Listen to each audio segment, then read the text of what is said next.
¿Qué tal, hermanos y hermanas, amigos y amigas? Saludos y bendiciones para todos, deseando en el nombre de Jesús que así como las enseñanzas pasadas, esta también pueda ser de gran bendición para sus vidas.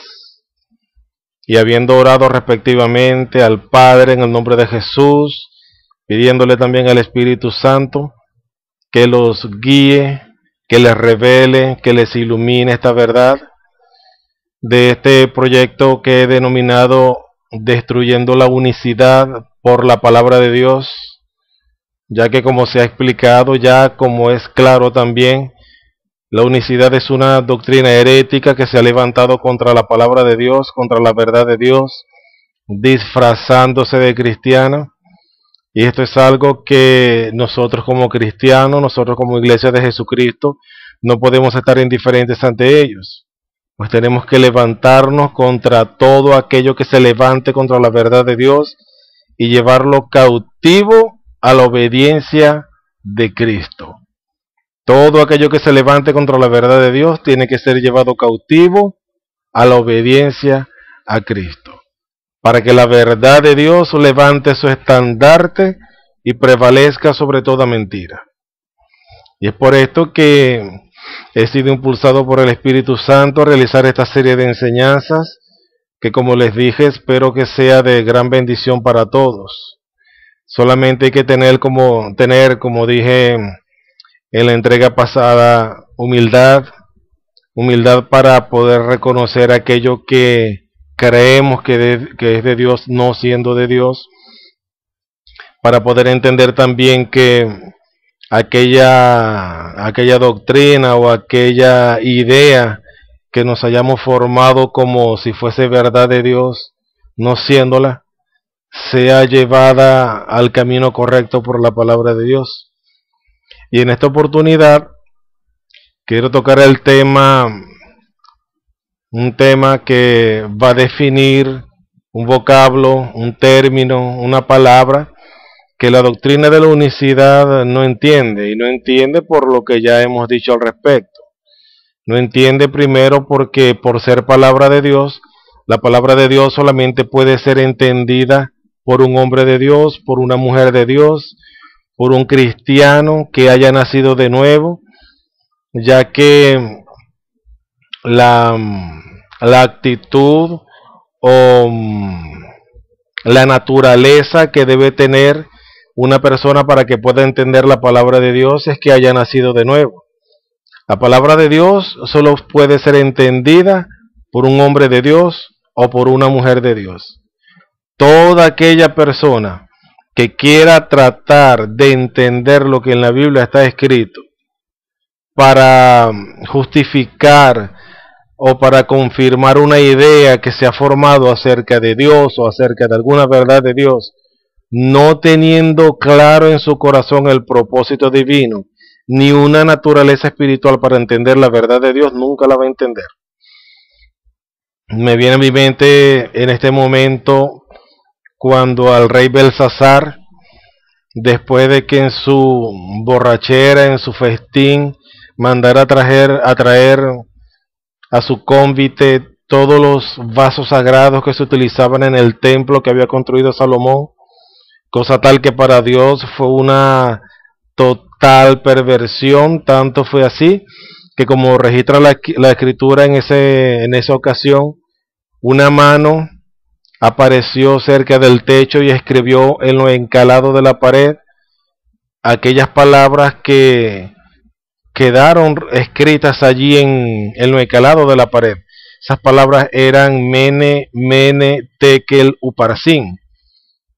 El rey, por supuesto, asustado, tan asustado que sus rodillas daban la una con la otra. Esa es la naturaleza de todo cobarde. Cuando se siente acompañado, cuando cree que tiene el poder, se siente envalentonado, se siente poderoso, hasta que la verdad la tiene de frente. Y cuando esa verdad la tiene de frente, le señala su verdadera naturaleza, su verdadera característica, que es un cobarde. Este rey, cuando tuvo de frente aquella mano que le escribía en su cara, delante de sus ojos unas palabras que no entendió, mandó a llamar a todos los sabios del reino, a todos, sin excepción. Y ninguno de ellos pudo interpretar lo que se había escrito allí en la pared. Tuvo que venir un hombre de Dios y dar la interpretación correcta de esa escritura. Y solo un hombre de Dios puede interpretar la palabra de Dios. Nadie que no tenga un nuevo nacimiento, que no tenga una intimidad con el Padre eterno, con el Padre celestial, nadie, absolutamente nadie puede entender hasta lo más mínimo de la escritura. Solamente un hombre de Dios, solamente alguien que haya nacido de nuevo. Más nadie. Solamente alguien que tenga la naturaleza celestial puede entender lo celestial. Bueno, y para no extenderme mucho en este punto, por supuesto, quiero comenzar con el tema del día de hoy, titulado Definición del término uno. El término uno, que a la doctrina unicitaria, por no ser de Dios, ha malinterpretado, ha torcido, ha adulterado, ha tergiversado, y todo para su propia condenación y para la condenación de todos aquellos que creyeron y creen en esta doctrina.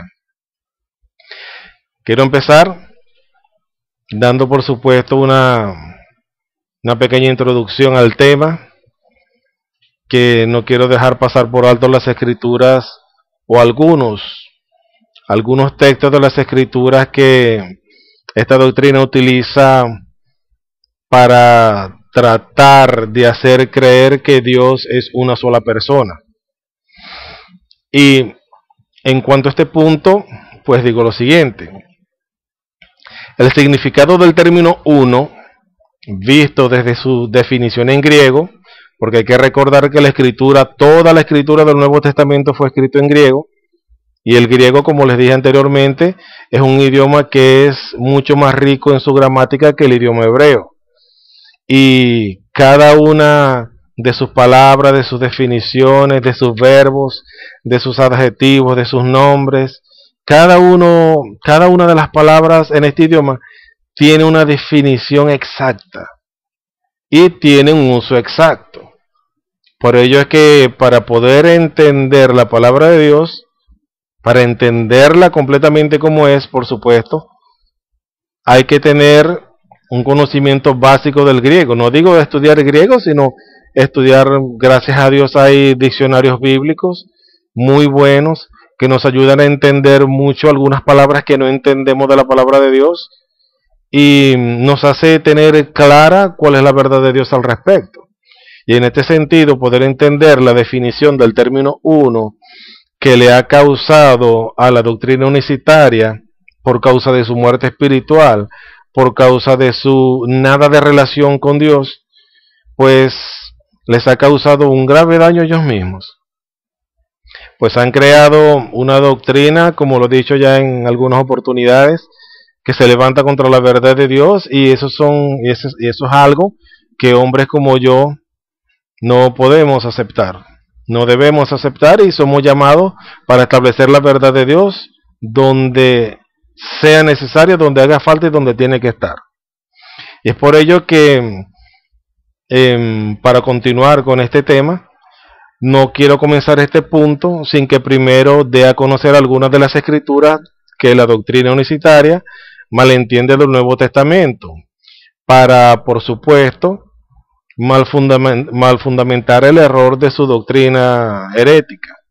Y una de las primeras escrituras que esta doctrina utiliza para justificar la falsa creencia de que Dios es una sola persona son las siguientes: Marcos capítulo 12, versos 28, 29 y 32, las cuales dicen: acercándose uno de los escribas, que los había oído disputar y sabía que les había respondido bien, le preguntó: ¿cuál es el primer mandamiento de todos? Jesús le respondió: el primer mandamiento de todos es: oye Israel, el Señor nuestro Dios, el Señor uno es. Entonces el escriba le dijo: bien, maestro, verdad has dicho, que uno es Dios y no hay otro fuera de él. Juan capítulo 10 verso 30 también dice: yo y el Padre uno somos. Romanos 3:30 es otra escritura que utiliza la secta unicitaria, que dice: porque Dios es uno y Él justificará por la fe a los de la circuncisión y por medio de la fe a los de la incircuncisión. Gálatas 3:20 es otra de las escrituras que ellos utilizan y dice: y el mediador no lo es de uno solo, pero Dios es uno. Y finalizando también, otra de las escrituras que ellos utilizan para tratar de justificar su error es Santiago capítulo 2 en el verso 19, que dice: tú crees que Dios es uno, bien haces, los demonios también creen y tiemblan.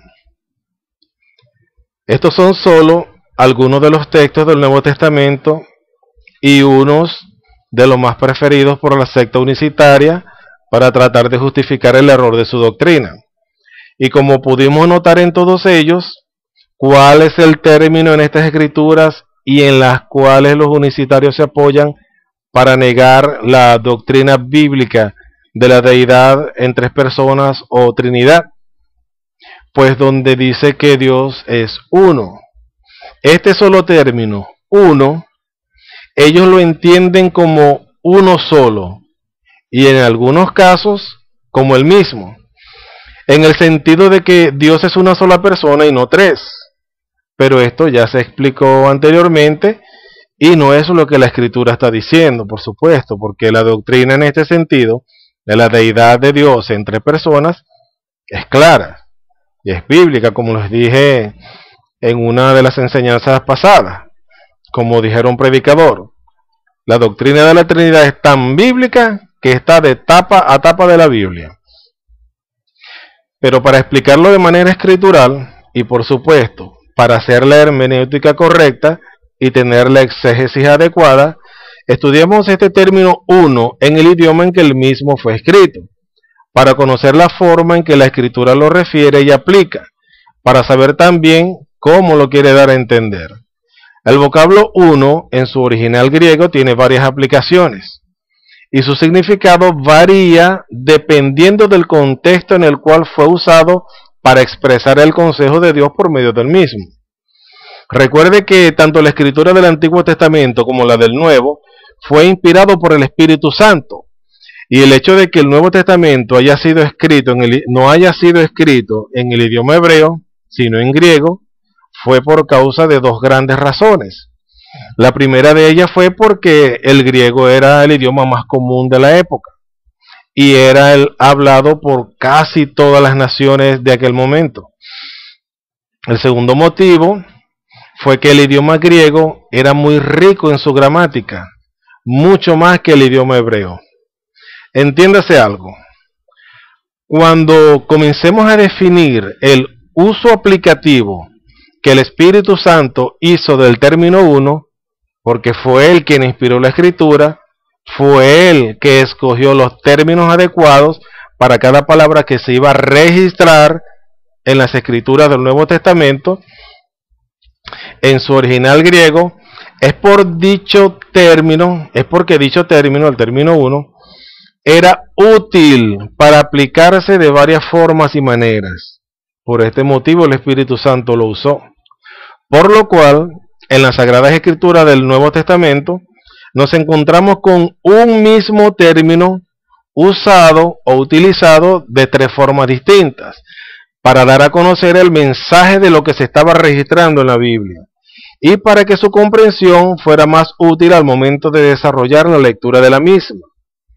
Aclarado este punto, doy inicio a las tres aplicaciones que el Espíritu Santo hizo del término uno en su original griego, para que se entienda clara y debidamente del por qué y el para qué del mismo. la primera aplicación en este sentido, para comenzar, el vocablo uno, en relación a las escrituras antes mencionadas, algunas de las favoritas que tiene la doctrina unicitaria, en este sentido, el término uno es descrito como numeral masculino. El numeral masculino indica que este término marca un orden numérico que está complementado con una referencia o una característica hacia lo masculino, ya que el término se describe como uno y no una. Por eso es masculino, y numeral porque tiene un orden numérico. En este sentido, en esta primera aplicación, el numeral masculino está en orden cardinal. En la primera aplicación, un numeral masculino en orden cardinal. ¿Qué significa en orden cardinal? Pues que señala a uno solo. Esta es la primera aplicación. Recuerde, como les dije, este término lo utilizó el Espíritu Santo de tres maneras. Y la primera es esta, numeral cardinal. Si quieren entender un poquito más este asunto, estudien un poquito de gramática, no es malo. Les va a enriquecer el entendimiento. Es decir, que en orden numérico se señala al vocablo 1 como el primero, el que está antes del 2 y después del 0.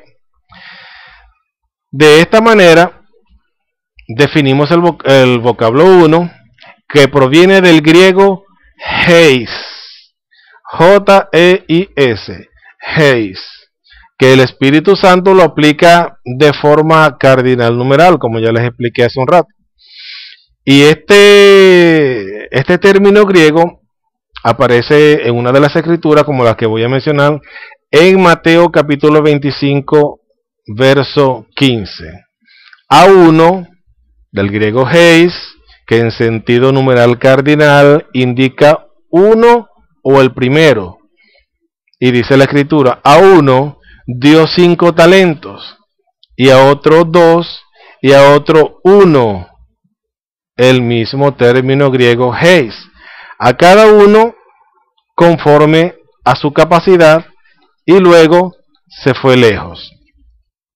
Ahora bien, pueden notar como uno del griego heis en esta escritura solo significa simplemente uno, en singular, hablando de algo que está de primero y que señala a uno solo, ya que en esta escritura el Señor está hablando de talentos que les dio a algunas personas, algunos cristianos por supuesto, y señala que a uno, este uno, que proviene del término griego heis, le dio 5 talentos, a otro le dio 2, y a uno, por supuesto, le dio su respectivo talento.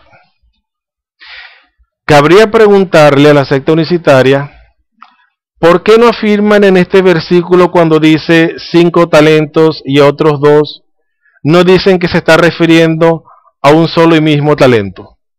Porque en el mismo se está utilizando el término uno, el mismo que ellos señalan en las escrituras que le leí al principio, donde dice que Dios es uno. Ese uno, allí es el término griego heis, el mismo término que estamos tocando en este momento. ¿Por qué no señalan en esta ocasión que no se está hablando de 5 talentos ni de 2 talentos, sino de uno solo? Porque se está utilizando la misma expresión, el mismo vocablo, el mismo término, que es el término uno. Ya que al entender de esta secta unicitaria, uno es uno, y no 2 ni 3, ni mucho menos 5, como se confirma en este texto, o como se afirma en este texto.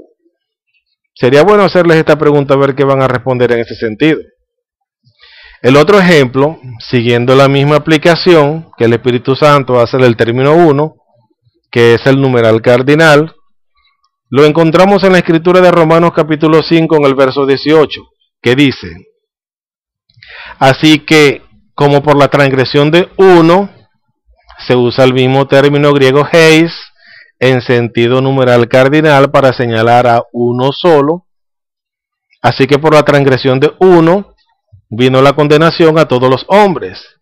De la misma manera, por la justicia de uno, se vuelve a utilizar el término griego heis, vino a todos los hombres la justificación de vida. Pudieron notar también como en esta escritura aparece la aplicación del vocablo uno, simplemente para señalar a uno solo, a una persona en este sentido. Sencillo como esto. No hay que aplicarle mucha ciencia. Cuando nos vamos a la definición exacta de cada término, vamos a entender el porqué de ese término. Y vamos a entender también de qué manera el Espíritu Santo está utilizando este término para dar a entender el consejo de Dios. De esta manera, y con estos dos ejemplos, con estas dos escrituras, terminamos la aplicación, esta primera aplicación del término 1, que es en sentido numeral cardinal.